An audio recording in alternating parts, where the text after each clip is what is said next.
2022년 8월 5일 미국 플로리다주 케이프 커네버럴 우주군 기지. 숨막히는 열대야의 끈적한 공기를 가르며 육중한 카운트다운이 울려 퍼집니다. 전 세계 우주 전문가들의 이목이 집중된 거대한 40 발사대 위에는 팰컨 9 블록 파이버 발사체가 하얀 수증기를 뿜어내며 출격 명령을 기다리고 있습니다. 누구도 100% 성공을 장담할 수 없는 긴장된 침묵의 순간입니다. 발사. 고막을 찢는 듯한 폭발음과 함께 70m 길이의 육중한 로켓이 대기권을 향해 맹렬하게 솟구쳐 오릅니다. 플로리다의 칠흑 같은 밤하늘이 순식간에 대낮처럼 붉게 타오릅니다. 이 거대한 로켓의 가장 은밀하고 안전한 최상단 페어링 내부. 그곳에는 678kg의 아주 특별하고 귀중한 손님이 숨을 죽인 채 탑승해 있습니다. 그 손님의 정체는 바로 대한민국 최초의 달 궤도 탐사선 다누리입니다. 순우리말로 달을 마음껏 누비라는 염원을 담은 이 탐사선은 단순한 쇳덩어리가 아닙니다. 지구 저궤도를 넘어 심우주로 향하는 대한민국의 첫 번째 도전이자 반세기 넘게 선진국들이 독점해온 우주 패권 경쟁에 우리도 당당히 참여하겠다는 거대한 선전포고였습니다. 발사 후 약 40분. 우주 공간의 짙은 어둠 속에서 페어링이 열리고 다누리가 우주로 튕겨나옵니다. 곧이어 폭 6.3m의 황금빛 태양전 지판이 거대한 날개처럼 부드럽게 펼쳐집니다. 발사 후 24시간 심우주 통신을 위한 고이득 안테나가 전개되며 마침내 대덕 연구단지의 지상국에 첫 수신 신호가 잡힙니다. 통제실은 그야말로 눈물바다가 되었습니다. 이 첫 교신 성공의 순간 대한민국은 전 세계에서 단 6개국만이 밟아본 신들의 영역, 달 탐사에 성공한 7번째 국가로 우뚝 섰습니다. 러시아, 미국, 중국, 일본, 유럽, 인도. 이 거대한 강대국들의 틈바구니 속에서 불과 30년 전만 해도 다른 나라의 어깨 너머로 로켓 기술을 훔쳐보듯 배워야 했던 한국이 당당히 그들과 어깨를 나란히 하게 된 것입니다. 그런데 다누리가 달로 가는 여정은 우리가 아는 상식과는 완전히 달랐습니다. 지구에서 달까지의 직선거리는 약 38만 킬로미터. 아폴로 우주선처럼 강력한 로켓으로 곧장 쏘아 올리면 단 3.5일이면 도착할 수 있는 거리입니다. 이것을 직접 천이 방식이라고 부릅니다. 하지만 다누리는 이 빠르고 편안한 직항로를 과감하게 포기해버립니다. 왜 그랬을까요? 문제는 바로 연료와 무게였습니다. 다누리의 총 중량 678kg 중 무려 260kg이 연료입니다. 직항으로 달에 접근하면 엄청난 속도로 날아가다가 달의 중력장에 진입할 때 급브레이크를 밟아야 합니다. 이때 역추진 연료를 어마어마하게 쏟아부어야 하죠. 달에 도착하기도 전에 연료가 바닥날 위기에 처한 한국항공우주연구원 천재들은 기가 막힌 묘수를 찾아냅니다. 그것이 바로 탄도형 달전이 영문 약자로 BLT 궤적입니다. 이름이 참 어렵죠? 쉽게 비유해 볼까요? 명절에 서울에서 부산을 가는데 고속도로가 막힌다고 강원도를 거쳐 빙빙 돌아가는 국도를 타는 겁니다. 시간은 엄청 오래 걸리지만 톨게이트 비용은 한 푼도 안 드는 우주급 가성비 환승 코스를 설계한 겁니다. 어떻게 이런 일이 가능할까요? 다누리는 달을 향해 곧장 가지 않고 오히려 반대 방향인 태양을 향해 날아갔습니다. 지구로부터 무려 155만 킬로미터, 태양과 지구의 중력이 팽팽하게 줄다리기를 하며 중력이 제로가 되는 라그랑주 점을 향해 날아간 겁니다. 그리고 그곳에서 태양의 거대한 중력에 살짝 기대어 공짜로 가속을 얻은 뒤 우주당구의 쓰리쿠션처럼 절묘하게 방향을 틀었습니다. 이 무모해 보이는 우주당구의 결과는 어땠을까요? 다누리가 달에 도착하기까지 걸린 시간은 3.5일이 아니라 무려 4.5개월이었습니다. 총 비행거리는 지구에서 달까지 직선거리의 15배가 넘는 594만 킬로미터에 달했습니다. 지구를 150바퀴나 돌 수 있는 엄청난 거리를 태양계 천체들의 중력, 파도에 몸을 맡긴 채 홀로 묵묵히 항해한 것입니다. 하지만 이 기나긴 인고의 시간은 완벽한 보상으로 돌아왔습니다. 중력을 이용한 공짜 비행 덕분에 달 궤도에 진입할 때 필요한 감속 연료를 무려 25%나 아낀 겁니다. 우주 공간에서 연료 25%는 단순히 돈으로 환산할 수 없는 생명줄 그 자체입니다. 직항 티켓의 맹렬한 브레이크 대신 우주의 섭리를 이용한 가장 우아하고 경제적인 주차를 해낸 셈입니다. 이 594만 킬로미터의 궤도를 오차없이 비행하는 것은 바늘구멍에 낙타가 들어가는 것만큼이나 정교한 기술입니다. 다누리는 4.5개월 동안 단 4번의 궤적 수정 기동만으로 이 복잡한 항해를 완벽하게 해냈습니다. 세계 최고의 기술력을 자랑하는 선진국들의 항법. 전문가들조차 한국의 미친 정밀 제어 능력에 혀를 내두르며 경악을 금치 못했습니다. 그리고 여기서 그 유명한 반전이 일어납니다. BLT 궤적으로 아껴둔 이 25%의 연료가 거대한 나비 효과를 불러온 것입니다. 당초 다누리의 임무 수명은 2023년 말까지 딱 1년이었습니다. 하지만 연료가 넉넉하게 남자 우주항공청은 2025년 2월 10일 중대한 발표를 합니다. 다누리의 임무 기간을 2027년 말까지 무려 4년이나 연장하겠다고 말입니다. 현재 다누리는 달 상공 100km에서 고도를 유지하기 위해 연료를 쓸 필요가 거의 없는 마법의 궤도, 이른바 동결 궤도에 안정적으로 진입했습니다. 하루에 12번씩 달을 돌면서도 연료 소모는 제로에 가까운 궁극의 연비를 자랑하며 2027년 12월까지 대한민국 우주 탐사의 가장 든든한 개척자로서 그 생명을 이어가게 된 것입니다. 그렇다면 100km 상공에서 시속 수천 킬로미터로 달을 돌며 다누리는 도대체 무엇을 하고 있을까요? 다누리의 몸체에는 한국 우주과학의 정수가 담긴 어벤져스급 6개의 최첨단 과학 탑재체가 실려 있습니다. 이 6개의 장비들은 달의 기원과 자원, 그리고 미래를 파헤치기 위해 지금 이 순간에도 쉴 새 없이 데이터를 뿜어내고 있습니다. 첫 번째 선봉장은 한국항공우주연구원이 만든 고해상도 카메라 루티입니다. 루티의 목표는 명확합니다. 10년 뒤를 위한 달 명당 찾기입니다. 2.5m 해상도로 달 표면을 샅샅이 훑으며 2032년에 발사될 1.8톤급 대한민국 달 착륙선이 가장 안전하게 내려앉을 수 있는 최적의 평지를 물색하고 있습니다. 미래의 부동산 임장인 셈입니다. 루티가 지형을 본다면 한국천문연구원이 독자 개발한 폴캠은 달의 피부 입자를 분석합니다. 이 광시야 편광 카메라는 달 표면의 흙먼지가 햇빛을 반사할 때 나오는 편광 신호를 잡아냅니다. 세계 최초로 달 궤도에서 편광 관측을 수행한 폴캠 덕분에 대한민국은 세계에서 4번째로 달 전체의 가시광 기반 입자 지도를 완성하는 쾌거를 거머쥐었습니다. 달의 겉모습을 다 봤다면 이제는 속을 들여다볼 차례입니다. 경희대학교 연구팀이 개발한 자기장 측정기는 달 주변의 미세한 자기장을 추적합니다. 수십억 년 전 지구처럼 달 내부에도 펄펄 끓는 용암 코어가 돌면서 강력한 자기장을 뿜어냈던 다이나모 현상의 흔적을 쫓는 겁니다. 이를 통해 인류는 달이 어떻게 태어나고 식어갔는지 그 비밀을 풀고 있습니다. 하지만 이 장비들 중 가장 전 세계에 탐욕스러운 시선을 받는 녀석이 있습니다. 바로 한국지질자원연구원의 감마선 분광기입니다. 아무것도 없는 척박한 회색빛 모래사막처럼 보이는 달. 그러나 감마선 분광기가 우주방사선과 충돌해 튕겨나오는 원소의 지문을 분석하자 기존의 상식을 완전히 뒤엎는 충격적인 데이터가 쏟아지기 시작했습니다. 달의 북극과 남극, 1년 내내 햇빛이 들지 않는 극저온의 영구, 음영지역 주변에서 다량의 물이 얼음 형태로 묻혀있다는 사실을 완벽하게 확인한 것입니다. 우주 공간에서 물은 단순히 마시는 식수가 아닙니다. 물을 전기분해하면 로켓 연료인 수소와 산소를 얻을 수 있습니다. 다누리가 미래 달 경제기지의 심장이 될 주유소를 직접 찾아낸 것입니다. 지구에서 달을 관측하는 것을 넘어 이제는 우주통신망 구축이 핵심 과제가 되었습니다. 한국전자통신연구원의 우주인터넷 장비는 여기서 가장 트렌디하고 상징적인 실험을 벌입니다. 심우주 환경은 거리도 멀고 태양풍의 방해로 통신이 수시로 끊어집니다. 이 악조건 속에서 데이터를 잃지 않고 릴레이로 전달하는 지연 내성 네트워크 기술을 시험한 겁니다. 놀랍게도 2022년 말 지구에서 무려 121만 킬로미터나 떨어진 칠흑 같은 심우주 한복판에서 지구의 관제소로 한 편의 동영상이 끊김없이 전송되어 왔습니다. 바로 방탄소년단의 메가 히트곡 다이너마이트 뮤직비디오였습니다. 한국인의 지독한 초고속 인터넷 사랑이 기어코 우주에까지 K-와이파이망을 깔아버린 그야말로 소름 돋는 순간이었습니다. 하지만 다누리의 진정한 외교적 위상과 전략적 가치는 나머지 단 한 개의 장비에서 가장 선명하게 드러납니다. 앞서 말씀드린 5개는 모두 순수 국산 장비입니다.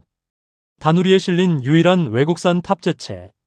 그것은 바로 세계 우주 권력의 정점, 미국 나사가 특별 제작하여 다누리의 한 자리를 간절히 요구하며 실어보낸 초고감도 카메라 섀도우캠입니다. 미국 나사는 지금 1969년 아폴로 11호 이후 반세기 만에 인류를 다시 달에 보내는 거대한 유인, 달 탐사 프로젝트 아르테미스를 준비하고 있습니다. 사람을 태우고 내려야 하니 착륙지의 안전성이 그 무엇보다 중요합니다. 그런데 그들이 눈독 들이는 남극 착륙 후보지는 앞서 말씀드린 얼음이 존재하는 곳, 영원한 어둠의 땅 영구 음영 지역입니다. 일반 카메라로는 이 칠흑 같은 분화구 속을 도저히 찍을 수가 없습니다. 그래서 나사는 기존 카메라보다 무려 200배 이상 빛에 민감한 괴물 렌즈 섀도우캠을 만들었습니다. 주변 산봉우리에 부딪혀 튕겨나오는 희미한 반사광만으로도 어둠 속을 대낮처럼 환하게 밝혀 찍을 수 있는 기술이죠. 그런데 나사는 이 귀중한 눈을 왜 한국의 다누리에 맡겼을까요? 정답은 다누리의 완벽한 100km 저궤도 운용 능력에 있었습니다. 나사의 자체 위성들은 이미 궤도가 다르거나 수명이 오래되어 새로운 정밀 관측이 필요했습니다. 그 타이밍에 최신식 궤도 제어 기술과 압도적인 통신 능력을 갖춘 한국의 다누리가 발사된다는 소식을 듣고 주저없이 그들의 핵심 정찰 장비를 한국 우주선에 탑승시킨 것입니다. 결과는 대성공이었습니다. 섀도우캠은 아문센노빌 경계면, 스베드럽 충돌구 등 아르테미스 3호 우주 비행사들이 직접 발을 내디딜 핵심 후보지들을 구석구석 정밀하게 매핑했습니다.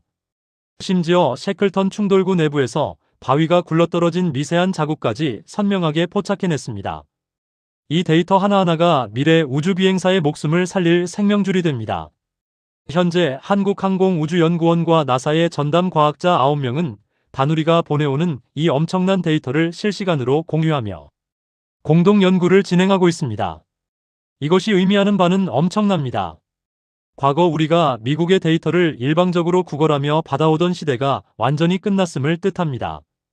대한민국은 이제 미국 주도의 국제달 탐사연합 아르테미스의 핵심 주주가 된 것입니다.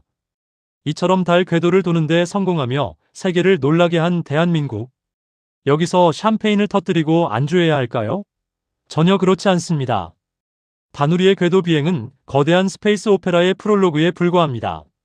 정부와 우주항공청이 그리는 진짜 우주야망은 이제 막 일단 기어를 넣었을 뿐입니다. 우리의 시선은 누리호를 넘어선 새로운 심장으로 향하고 있습니다. 대한민국 우주수송의 현재가 1.5톤의 위성을 지구 궤도에 올리는 누리호라면 우리의 미래는 그보다 훨씬 거대하고 파괴적인 엔진, 바로 차세대 발사체, 이른바 KSLV-3입니다. 누리호 개발로 독자적인 우주로 가는 문을 열었다면 이제는 그 문을 오가는 비용을 획기적으로 낮추고 수송 능력을 극대화할 뉴스페이스 시대의 진짜 괴물 로켓을 만드는 것입니다. 이 차세대 발사체의 가장 큰 핵심은 엔진의 심장에 있습니다. 기존 누리호는 케로신, 즉 등유를 썼습니다. 하지만 차세대 로켓은 완전히 다릅니다. 이 로켓에는 일론 머스크의 스페이스X가 열광하는 액화메탄 추진제 엔진 80톤급이 장착됩니다. 왜 하필 메탄일까요? 액화메탄은 연소할 때 찌꺼기, 즉 그을음이 거의 발생하지 않는다는 엄청난 장점이 있습니다. 그을음이 안 생긴다는 것은 엔진을 깨끗하게 유지할 수 있다는 뜻이고, 이는 곧 발사 후 지구로 다시 떨어지는 일단 로켓을 회수하여 간단한 세척과 정비만으로 재사용할 수 있다는 것을 의미합니다. 스페이스X 로켓이 발사 후 사뿐히 지상이나 바다 위 바지선에 착륙하는 그 꿈의 기술. 대한민국도 일회용 로켓 시대를 끝내고 재사용 로켓 시대로 진입하는 겁니다. 놀라운 기술은 또 있습니다. 기존 누리호는 한번 불이 붙으면 연료가 다 탈 때까지 끌 수가 없었습니다. 직진밖에 모르는 야생마였죠. 하지만 차세대 발사체는 우주 공간에서 엔진을 껐다가 다시 켜는 재점화가 가능하고 상황에 따라 가속 페달과 브레이크를 밟듯 추력을 마음대로 조절할 수 있습니다. 궤도를 내 집 안방처럼 자유자재로 요리할 수 있게 되는 겁니다. 개발 일정은 이미 시계탑처럼 돌아가고 있습니다. 2030년에 첫 성능 검증 위성을 발사하고 2031년에는 달 연착륙 검증선을 쏘아 올립니다. 이 모든 과정을 국가기관이 독점하는 것이 아니라 한화에어로스페이스가 체계 종합기업으로 참여해 민간 주도의 우주산업 생태계를 직접 이끌어갑니다. 대한민국의 록히드 마틴, 스페이스X가 탄생하고 있는 순간입니다. 그리고 대망의 2032년. 이 거대한 차세대 발사체의 심장에 가장 무겁고 영광스러운 짐이 실리게 됩니다. 바로 대한민국이 독자 개발한 1.8톤급 달 착륙선입니다. 10년간 무려 5,303억 원의 혈세가 투입되는 이 거대한 프로젝트의 목표는 단 하나. 과거 다른 나라의 낡은 로켓 끄트머리를 빌려 타며 서름받던 우리가 우리 땅에서 우리 로켓으로 달을 밟는 것입니다. 착륙 후보지는 이미 압축되고 있습니다. 우주항공청은 다누리의 루티 카메라가 밤낮 없이 스캔해보낸 수천 장의 관측 데이터를 분석해 달의 위도 40도에서 70도, 범위 내에 있는 가트너, 엔디미온, 라쿠스 모티스 같은 거대 분화구 평원들을 주요 타깃으로 삼고 있습니다. 다누리가 임무를 다하는 2027년 무렵이면 태극기가 꽂힐 최후의 명당이 확정될 것입니다. 1.8톤급 달 착륙선이 달 표면에 연착륙하는 과정은 그야말로 피 말리는 공포의 7분입니다. 수십만 킬로미터 밖 지구에서 조이스틱으로 조종할 수 있는 거리가 아닙니다. 그래서 우리 착륙선에는 수많은 운석 구덩이와 바위를 스스로 인식하고 피하는 AI 영상 기반 자율 항법 시스템이 탑재됩니다. 로봇 스스로 생각하며 가장 안전한 바닥을 찾아 수직으로 내려앉는 겁니다. 착륙선이 뽀얀 달 먼지를 일으키며 안착하고 나면 램프가 열리고 조그마한 바퀴 달린 자동차, 한국형 로버가 달 표면으로 굴러내려옵니다. 이 로버는 영하 170도와 영상 120도를 오가는 끔찍한 극한의 환경을 견디며 자율주행으로 달 표면을 누비게 됩니다. 지질을 분석하고 희귀 광물을 캐내며 본격적인 달 자원 채굴의 선봉장 역할을 수행할 것입니다. 하지만 2032년의 달 착륙조차도 최종 종착지가 아닙니다. 우주를 향한 대한민국의 지독한 집념은 대망의 2045년 광복 100주년이 되는 해를 정확히 정조준하고 있습니다. 단순히 깃발을 꽂고 돌덩이 몇 개를 주워오는 과시용 우주쇼가 아닙니다. 2045년의 목표는 달 표면에 인류가 장기간 머물 수 있는 거대한 자립형 달 경제기지를 완공하는 것입니다. 지구에서 매번 비싼 식량과 물자, 산소를 실어 나를 수는 없습니다. 달 경제기지는 다누리가 찾아낸 얼음을 녹여 식수와 연료를 자급자족하고 달의 토양을 3D 프린터로 구원해 벽돌을 만들며 소형 원자력 전지로 1년 내내 안정적인 전력을 공급하는 완벽한 우주 신도시가 될 것입니다. 달을 우리의 진정한 새로운 경제 영토로 편입시키는 역사적 순간이 될 것입니다. 더 나아가 이 달 기지는 또 다른 거대한 도약을 위한 베이스 캠프가 됩니다. 지구의 6분의 1밖에 되지 않는 달의 약한 중력을 이용해 달 기지에서 우주선을 발사하면 화성이나 그 너머의 소행성으로 훨씬 더 싸고 빠르게 갈 수 있습니다. 이른바 심우주로 뻗어나가는 스페이스. 광개토 프로젝트의 핵심 허브로 달을 활용하겠다는 숨막히는 청사진입니다. 불과 수십 년 전 전쟁의 폐허 속에서 끼니를 걱정하던 나라. 선진국들이 아폴로를 쏘아 올리며 달을 정복할 때 흑백 텔레비전조차 귀해 동네 사람들과 모여 앉아 하늘을 올려다만 봐야 했던 나라. 그 변방의 조그만 나라 대한민국이 이제는 594만 킬로미터의 궤적을 그리며 태양과 달 사이를 헤엄치고 미국과 동등한 기술 파트너로서 심우주 개척의 주역이 되었습니다. 직항 대신 연료를 아끼기 위해 155만 킬로미터를 역주행하는 기발한 상상력, 4.5개월의 고독한 항해를 오차없이 통제한 항법 기술, 그리고 보이지 않는 연구실에서 컵라면으로 밤을 지새우며 불가능을 가능으로 바꾼 한국항공우주연구원과 수많은 연구진의 피땀 어린 노력. 다누리의 궤적은 곧 한계에 도전해온 대한민국 현대사의 가장 찬란한 축소판 그 자체입니다. 지금 이 순간에도 다누리는 달 상공 60km의 차가운 우주를 홀로 돌며 2032년 후배 착륙선이 내려앉을 길을 닫기 위해 조용히 데이터를 보내오고 있습니다. 우주 강국을 향한 이 위대한 도전에 시청자 여러분은 어떤 생각이 드시나요? 2032년 달에 착륙할 한국형 착륙선, 그리고 2045년 달경제기지 구축 중 여러분의 가슴을 가장 뛰게 하는 계획은 무엇인가요? 영상을 통해 다루었던 다누리의 연료 절감 비밀과 아르테미스 프로젝트의 숨겨진 이야기들이 흥미로우셨기를 바랍니다. 이 영상이 마음에 드셨다면 구독과 좋아요, 정중히 부탁드립니다. 다음 한 컷은 한국 양자 컴퓨터 개발, 미중 패권 사이 제3의 길입니다. 자매 채널 키워드 역사도 함께 보시면 좋습니다. 지금까지 한컷 세상과 함께 해주셔서 감사드립니다.